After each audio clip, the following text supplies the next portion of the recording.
Good evening and welcome to Flat Earth United. Joining me this evening is Gary John, organiser of the Flat Earth UK Convention 2018. How you doing, Gary? Yeah, I'm good, thanks. And you? Not too bad. Not too bad at all. So we've done one show from the bare bones idea of the convention, which has changed name from conference to convention as it's grown. Maybe we'll get to that a bit later. But yeah, it's gone from, like I say, bare bones to pretty much. Well, you take it from there. You tell me where it's at. Give us an update.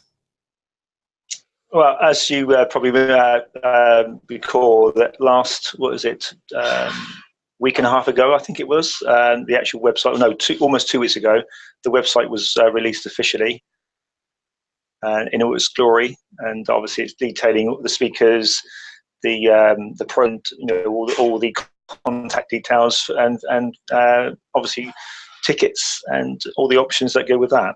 So it's all out there now. So what's the website called? Or what's the address?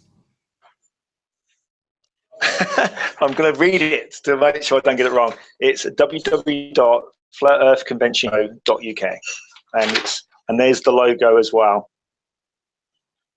which I don't know if you can see that, but Yeah, that came out quite well. No problem. Your resolution's a bit low, but to be honest, on the behind the scenes feed, so this show runs concurrently with an OBS feed, which if you were watching that, you'd know that anyway. But yeah, on that, I played out the Hoary Sheet shows advertising for the UK convention, as it was labelled. No, it was called the conference, wasn't it? Let me just get it right. It was going back a little bit. So yeah, the UK conference, which is now called the convention. But it was a very slick advert that Hoary did, details of what you exactly needed to know and what it was about. But can you tell us what exactly is a Flat Earth convention and what can people expect? Obviously this is all to do with interpretation of a conference to a convention, but just to give you the differences between the two, in my opinion, as a conference is where people, flat earthers or whoever are spoken to a given length of time, which in this case is 2.5 days, whereas a convention is where it's more interactive, because we obviously got the and we've got the area this where people can talk about experiments they've carried out or they will be carrying out or they'd like to brainstorm, and an answer section on the Saturday. That then makes it more interactive than just literally just going to listen to a conference. So in talking to Darren, Nesbit and a few other people, it was concluded that in reality it's evolved into a convention. So it was changed, and obviously that you mentioned, and you did a great job. So much work have been, just a lot of work just for the sake of one name. So we decided to leave it because of need. Being needed would just literally wasn't worth it. Fair enough. So can you tell us who's going to be?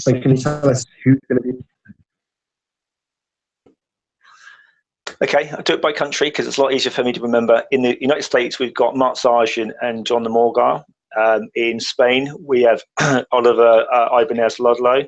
In Holland, we've got Mike Cavanaugh. Some great work lately. I don't know if you've seen some of his videos he's putting out. In the UK, we have from the north, we have Darren Nesbit.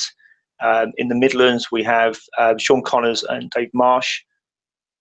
Allegedly Dave down in Sussex. In South Wales, we've got Martin Liedtke. And I have now decided, I don't know if I said this to you the last time when we spoke, I don't think I was, but I have actually now decided that I'm going to speak as well. I'm actually working on a survey that I think is actually Flat Earth that I would like to present to people. It's a work in progress. It's still like, I'm 1 month or 2 months into a 9-month program that I would like to release the results. But I'm not actually saying too much about what I want it to be a little bit of a surprise what the results are. Okay, I'm intrigued now because Martin Liedtke were discussing what he described as you flat smacking people on the street, and it might be that you're actually surveying them, right? Yes, yeah, hint. Yeah, you're very close to the mark there. Ah, so people at the UK, but it's the cool.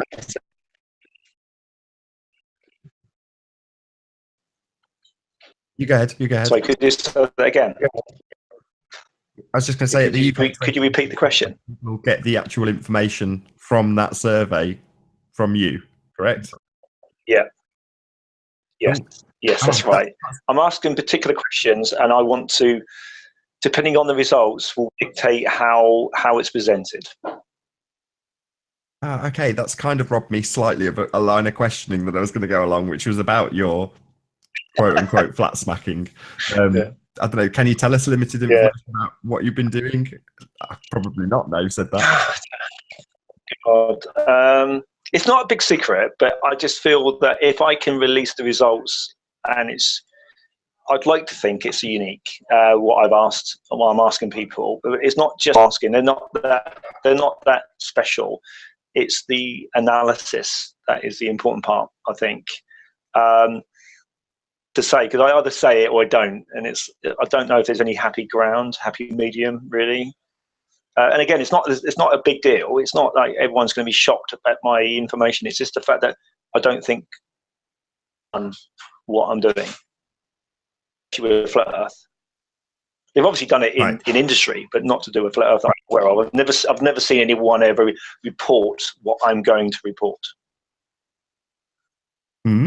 Very intriguing. So I'm sorry. I think Patricia Steer said the same thing. I think Karen as well. So maybe I can ask you a slightly different question then. So on a personal level, how have you got on talking about Flat Earth with people in general? There you go. It's been very interesting. I've had some unusual responses and some really good responses.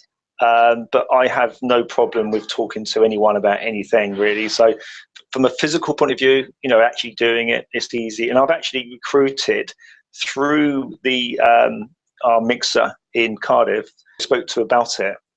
And he's only one of the few people in the world who know about what I'm doing, and he's actually helping. So I can't, because you didn't ask him. It is members of the general public. Yeah, he's doing a right.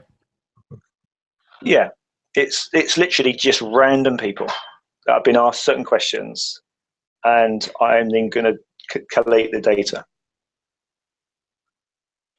Good stuff. So throughout the 3-day event, from what you told last time, it was sort of loosely organised around having a more laid-back day on the Friday, and then a more sort of structured day on the Saturday and Sunday. Is that pretty much stayed exactly as is?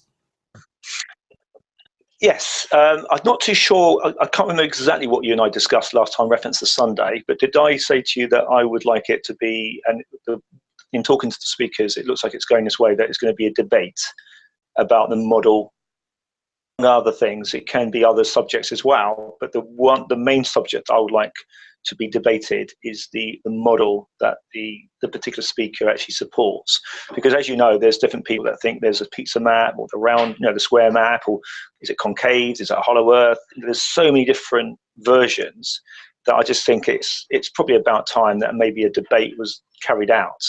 So I've asked the speakers if they would be interested in having a debate, and I wouldn't say they jumped on it, but I think that's kind of would sum it up, that they're all willing to do their thing. So the way I think I have to do it, and I think I have to be quite strong on this, is that each speaker has so long their point, and then the other speakers didn't get a chance to do theirs, and then they will be the rebuttals. And it may be that each individual speaker wants to do it alone, or they may want to do it in a group, a certain model. Do they do it as a collective? And that's something to still be sorted out. That's definitely new, very controversial. I like it. Very exciting. I'm sure it won't be confrontational. Yeah, I think it.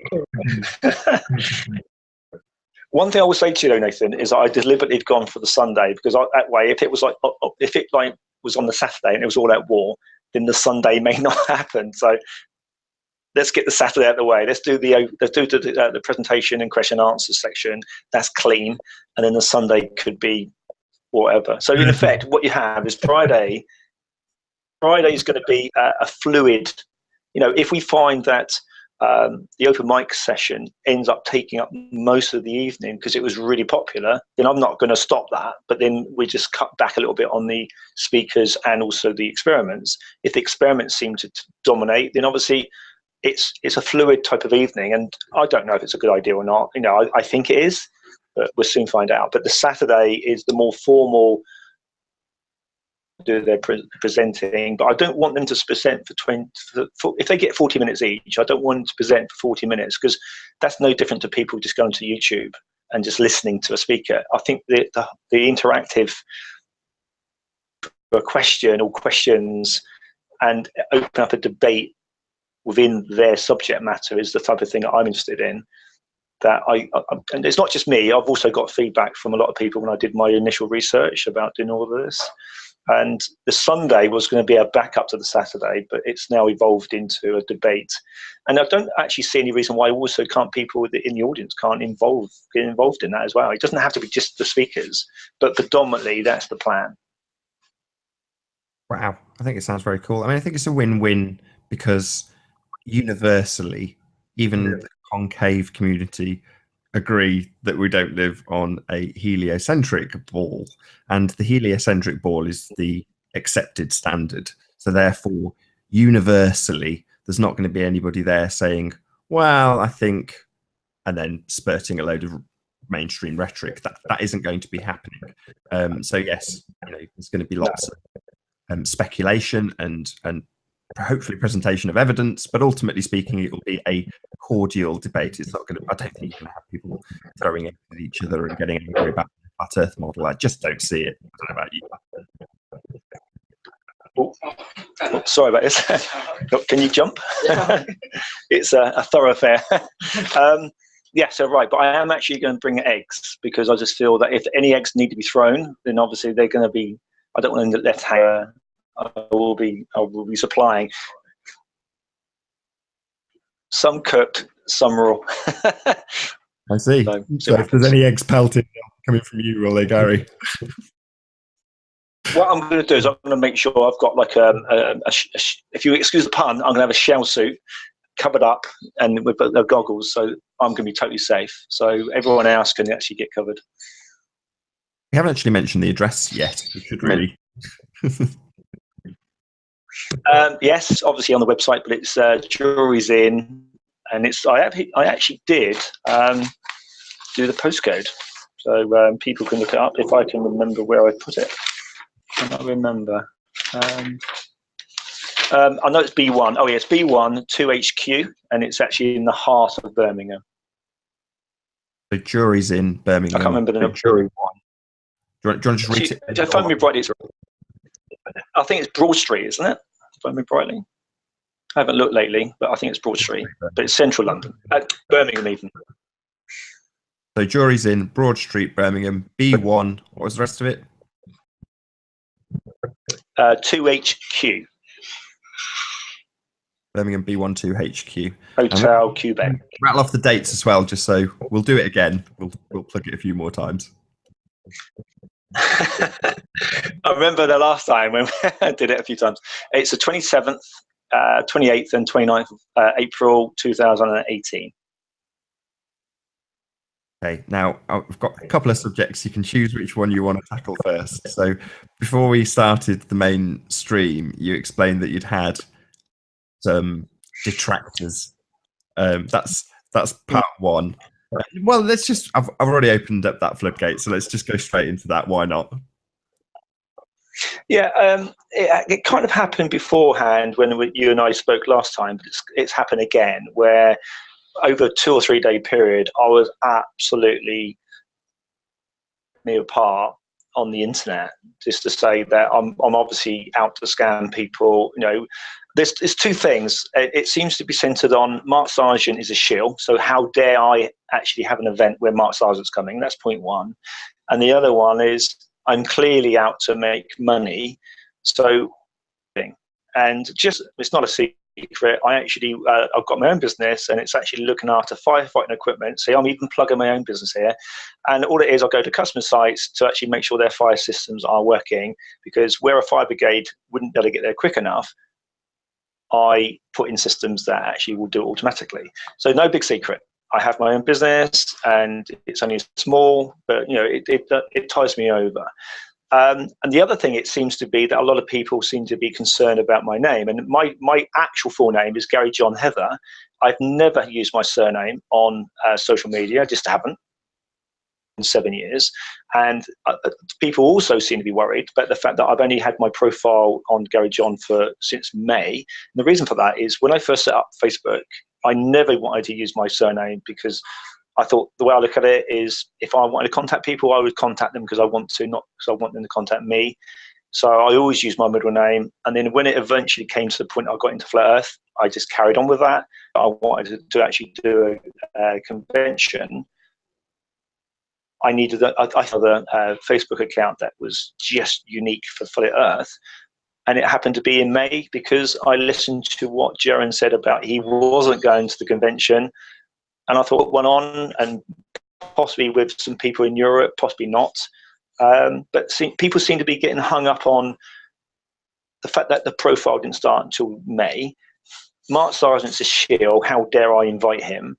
And 3, I must be making money. What do I do for a living? Maybe I live off what I can make from people. Yeah, I was attacked. But unfortunately, or fortunately, the person attacking me is a little wimp. That he asked to meet him face to face. I've also asked him what he did for a living, and details about him, and he didn't seem to want to say that. So he's very quick to ask, but he doesn't like to answer. Yeah, so these people are out there, but I'm sure Robbie's in the same place, and part of the course. So have you, or do you want to address any of those things? So maybe start with Mark Sargent. How dare you invite a shill to your conference, or to your convention, sorry? Okay, that's a very good point. Everything I've ever come across, and also Patricia's coming as well, but she's going to buy her own ticket, so she's not been invited, but she's more than welcome. We would love to have her with us. I've got to be honest, I can only go by what I found. Everything I've ever had with Mark and everything I've ever had with Patricia, to be fair, have all been very professional and upfront, and they've all been saying the right things and doing the right things. I've had some unusual conversations with some people that are not on the list, but that's something I'm not going to go into. But I've ever come across, and he's always sending me links to things. He sent me a how to a survival email, which I thought was very useful. He puts people towards us that want to know more about the Flat Earth Convention. Everything I've come across from Mark, and the same for Patricia, to be fair. So when you get people saying, oh, they're a shill, great, but where's the evidence? I haven't seen it. Now, that doesn't mean they're not shills. I don't know. But it just annoys me that they just say the words, but they don't back it up. So I've said to what? You come to the convention, I will pay for your ticket for a day, and I will make sure that I ask Mark if they will spend time with you, and you can take to him face to face, you're a shill. Guess what? Why is that, I wonder? Because some people walk the walk, some people talk the talk, and a lot of these are talkers. Fair enough, good answer. So what about you and what you do, and how does that relate back to being the organizer of a conference? Your living in general, I mean. Oh, you mean what do I do for business? Is that what you mean?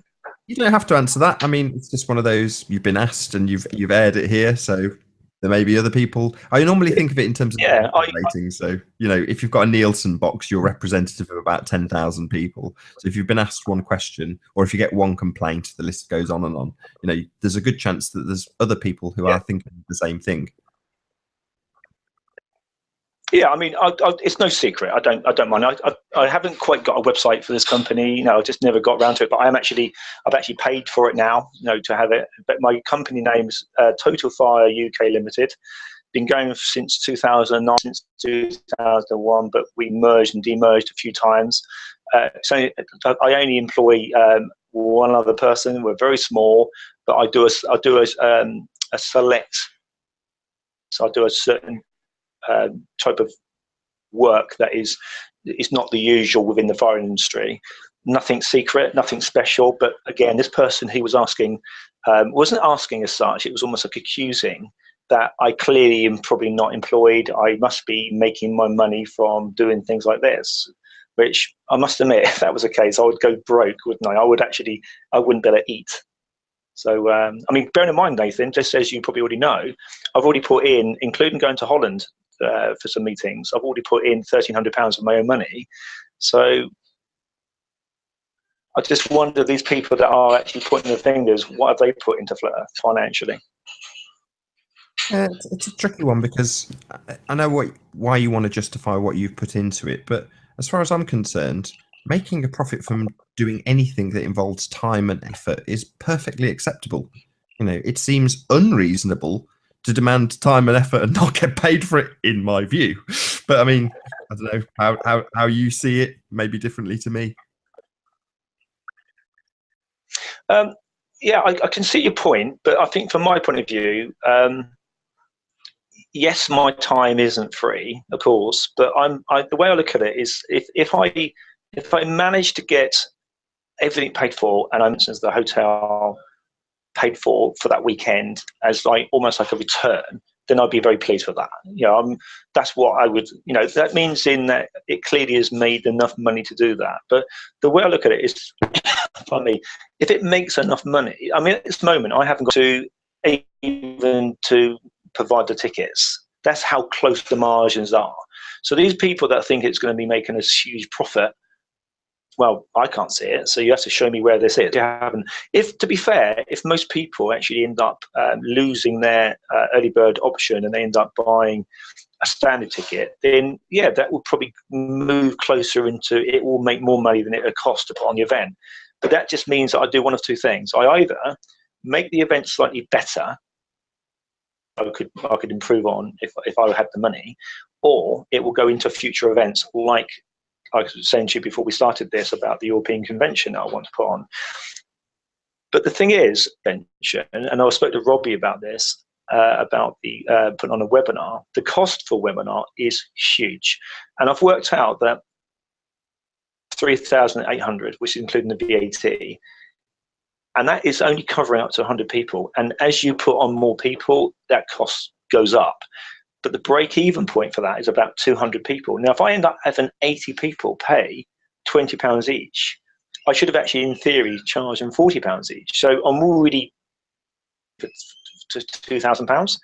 So if I make a little bit on the convention side, that will just offset the webinar. But there's more chance it's going to lose money. And if it loses money, it comes out of my pocket. So when these people are throwing eggs at me, they haven't got a clue what they're talking about. But then that's no change there, because they're pretty good at talking rubbish.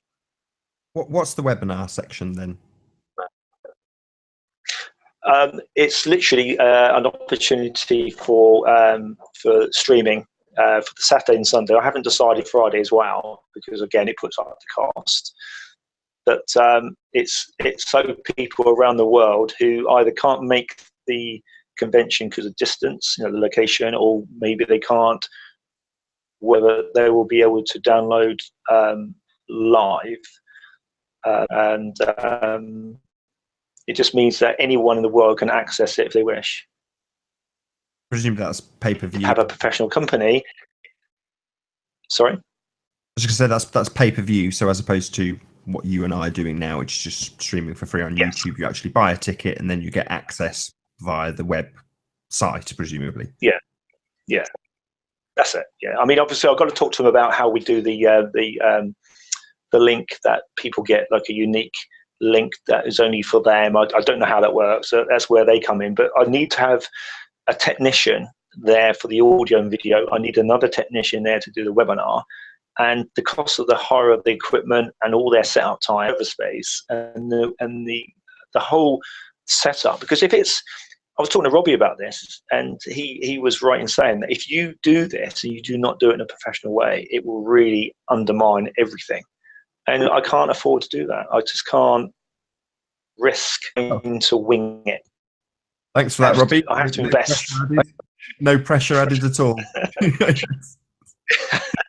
Yeah, no. So it's been useful actually talking to Robbie though, because he's obviously facing it front on. He's come, face on. He's literally a month away from it going live. There'll be a lot learned from that, I think. So that's going to be interesting to see. It's handy to have it's just a test bed for the UK one, really, isn't it? The American one. Yeah, it's a trial run, isn't it? It's a trial run in North Carolina. For the real one, that's actually in the UK next year. Correct. The main event will be, of course, in the UK, and they'll warm up the audience and all the rest of it, and hopefully, but there's a good chance you'll people may get more hungry for the event based on what they see on the American webinar. That's a new word on me, I've got to be honest. But yeah, good words. It makes sense. It's pretty obvious what it means. But yeah, still pleased that you detailed what exactly you'll be getting. So it's just nice because for some people, the travel for a start, if you're not in the UK, the chances are that it's going to be dearer to actually attend the conference or the convention. I have to stop saying conference, attend the convention. But if you can just... I'm easy with both, but convention is what it is.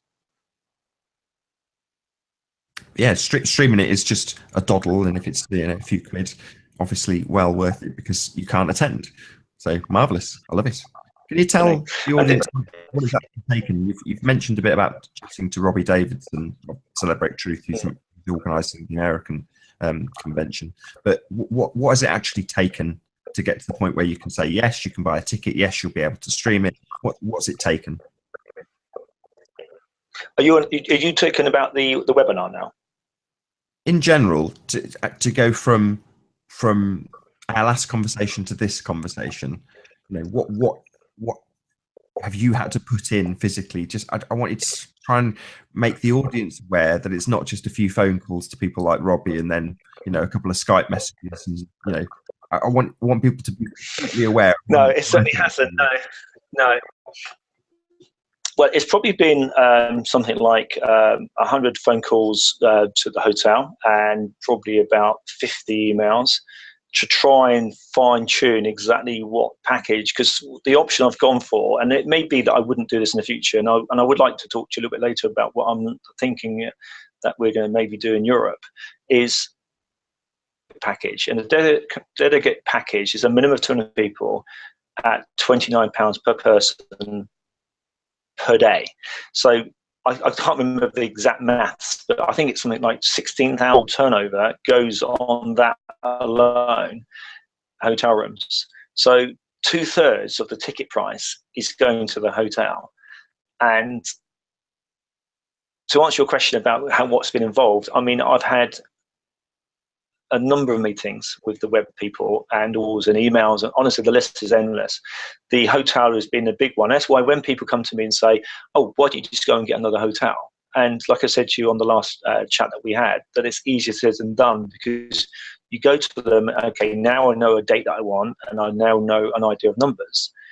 But you start negotiating with these people, and of course they want to know. Some people want upfront deposits. For instance, in Europe, we're talking to a particular venue, they want 80% upfront. Now, if you've got a bigger venue, 80% of a lot more money is a lot more money. So it's like, who funds that? Where does that money come from? So to be fair, I would actually say that since I think I saw you last, I went up to Birmingham to have a meeting with them, and I actually found that the hotel room isn't ideal because it's got pillars in the way, which I would have to try and work out how I was going to get around that. I've got 4 projector screens. So what will happen is the webinar will film, the webinars will film the actual the main stage, and it would then be put out to all the projector screens. So if you had somebody that was in not an ideal location, then they will be able to either see it physically live or they'll be able to see the screen. And the speakers move up and down, then obviously there's sometimes be in zone. Hence why I've actually gone for a front row, because people in front row would have a fantastic view all the time, and other people it will be first come, first serves. So yeah, I think to answer your question fully, the amount of work behind the scenes is immense, and it's taken up a hell of a lot of my time. I've got to sign a contract. I'm signing a contract with a hotel that I've got to commit to certain numbers and certain things to happen. And like the web team, okay, to be fair, they did say they'd work with me if we have a problem with the amount of numbers that go for it. But they have like their set charges that they're looking at, and it's just literally just shy of £4,000. And if we end up with more people, say you're around the world, you have say 1,000 people sign up for it, the costs go up, but it goes up at a lower rate pro rata. So then all of a sudden that then gives a balance that could actually help to put on a better event. Very cool. Yeah, lots and lots of hard work. A couple of things before we round out the main show, because I want to keep it relatively short, just so it's got the condensed information on. But before we go through what people can expect to attend, can you tell the audience what's in it for you? So obviously there's been a fair bit of, I don't want to call it negativity, but just hard work and graft and expense. And for anybody who's listening, they might think, well, what's your motivation? What do you get out of this then? Well, it's the reason for doing all this is because I wanted to see the speakers and whoever the speakers were, because I didn't actually start off with Mark Sargent and John the Morguy as an example. They came about because of Through Sun and Moon. I was actually on a hangout with Mark, and I was asking him, like I think you remember, I asked him if there's any chance that he could maybe do a little video for us, and he said that he would even consider coming over. I think it's because to see these speakers on YouTube is one thing, live and see a bit more about them and learn about what they believe in, how they come across. So I think it's more to do with earthers, either speakers or non-speakers, because I want to learn more and I want to be involved with these people, because you would eventually gravitate towards the people that are really like making good, big difference in a good way, and you'll move away from the people that maybe are not so. So it's literally to give me access to these people, and because there was no one else putting on a convention, I thought, okay, I will put on a convention. So it was nothing to do with making money or there's an angle here, or I was trying to promote my name, because I'm not interested in that. That's not to do with. I want to meet these people. Like for instance, since then I've met you twice. I've met Martin twice. I've met different people. I've spoken to Patricia on a couple of hangouts. A Google Hangout with her next Wednesday with Mark Sargent. All these things have come about because of doing this convention.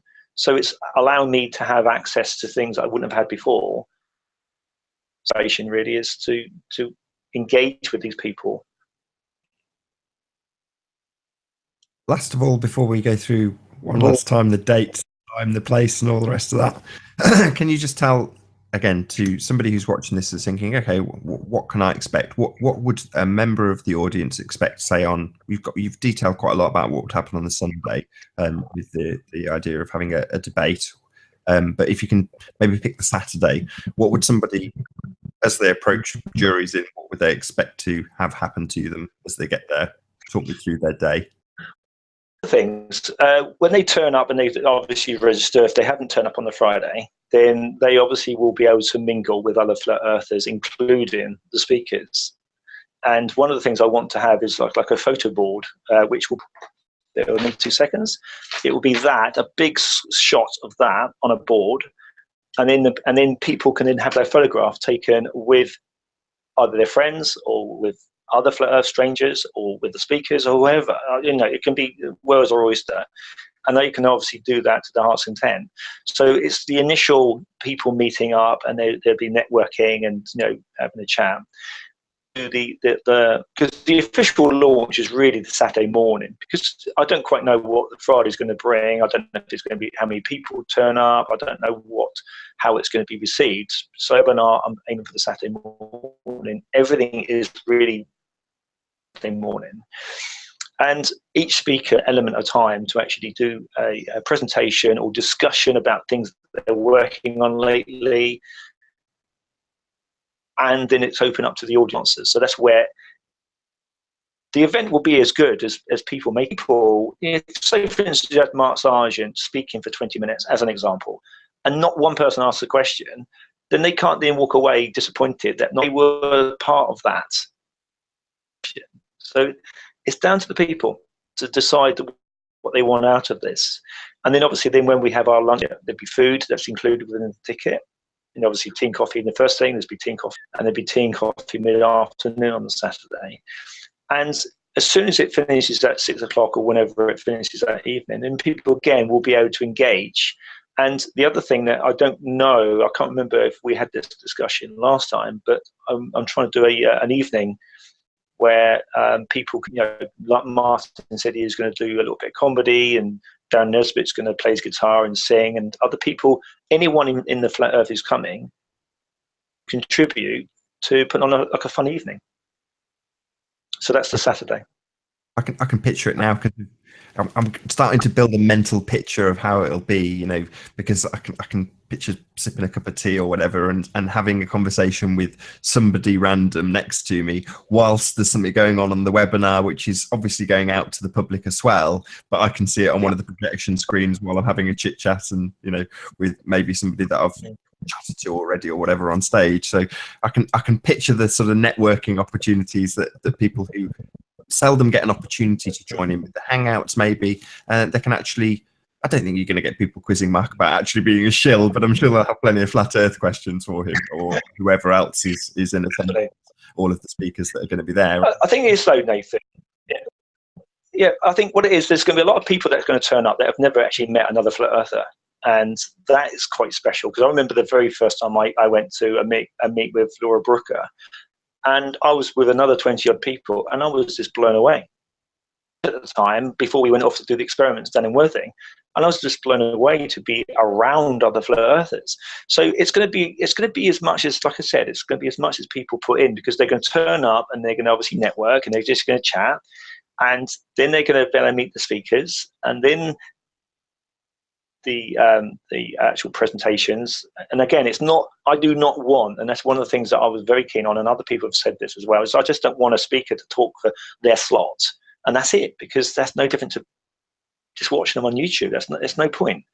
It's the interaction I think is important. So to actually have people asking questions, and I can't say the question I'm going to ask, but I am actually asking Mark a particular question that I need to talk to him first. Like, are you happy for me to do it? But there's a particular question that is people that get on my nerves.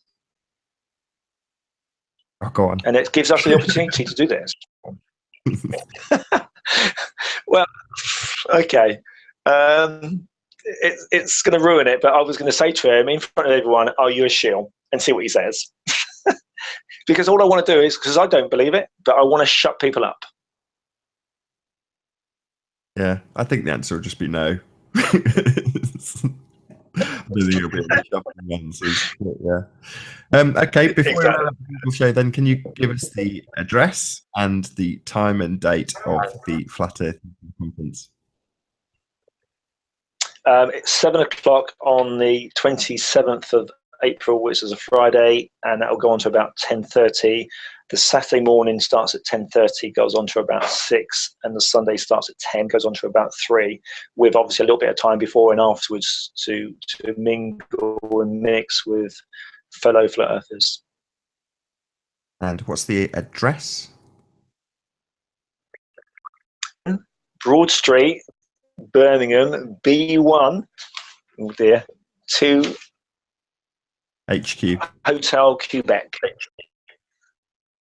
Brilliant stuff. And that's and obviously, if you book, yeah, that's it. And if you book your hotel, then obviously you obviously can get a better price if you book it early, because obviously the more the rooms get booked up, the more the prices will go up, I'm sure. And last but not least, can you rattle off the name of the website, and then we'll round out and thank our audience, etc. Sure. It's www.flatearthconventionuk.co.uk.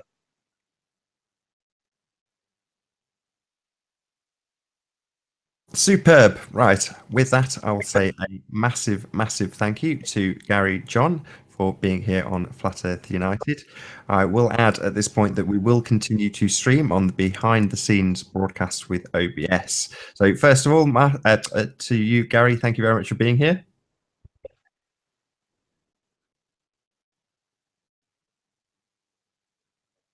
Oh, have we lost Gary? I'm still here. Is everything? Have we still got you, Gary? Can you hear me? Yep. Massive thank you for being here. I'm here. Yeah. Yep, still here. No, thank you very much for your time, Nathan. I've enjoyed it.